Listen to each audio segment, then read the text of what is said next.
Hi, my name is Peta Lindsay, and on behalf of the Party for Socialism and Liberation, I'd like to welcome you to our online school.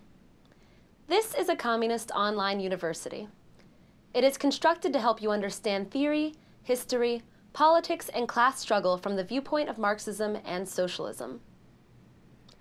On these pages, you'll find a range of videos, readings, and other material addressing socialism, communism, capitalism, and all sorts of things you can fit under those headings.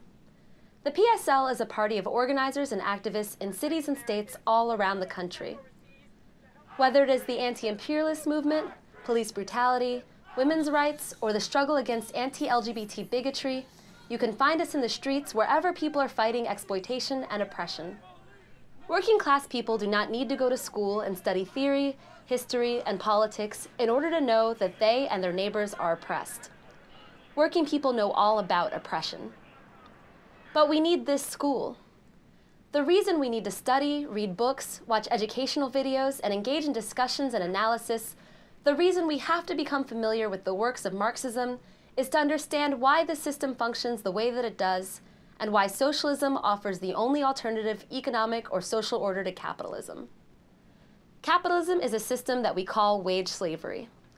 At one time, people of African descent in the United States lived under the conditions of outright slavery or chattel slavery. They were the property of a capitalist slave owner. Under wage slavery, all people are considered free people with rights rather than slaves without any rights. But here's the reality under capitalism. One small part of the population that owns the corporations and businesses employs the rest of the population as wage workers. Capitalists employ wage labor in order to make a profit for themselves. Because they own property, they can choose to hire or to fire people working for wages.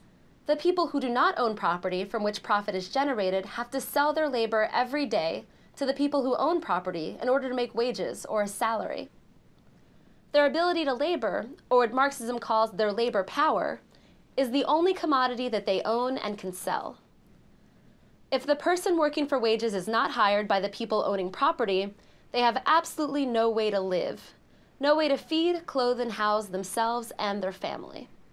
They are not individual slaves to an individual capitalist slave owner, but they are enslaved as a class, the working class, to the class of property owners, the capitalists, who employ them only if it provides profits for them. The capitalists have the power to decide who will receive an income necessary to live.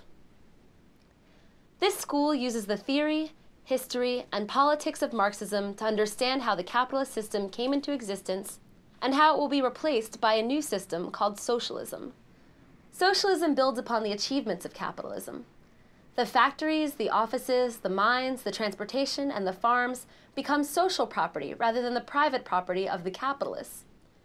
Instead of profit going to individual capitalists, it is returned to society and used to provide every person a job, free health care, free child care, free education, and affordable housing. The apologists for every social system based on the needs of a small, private property-owning ruling class always maintain that their system will last forever. But history upsets the apple cart. Old empires die. Old social systems are replaced. Society moves forward. This school is a tool for people who believe in social change, for people who do not believe that a capitalist system that allows a small clique of capitalists, the 1%, or to be more precise, the 1/10 of 1%, to own the lion's share of the wealth and control the politics of society is just. This website is used by people of all walks of life. We hope you take full advantage of this school for social change and for socialism.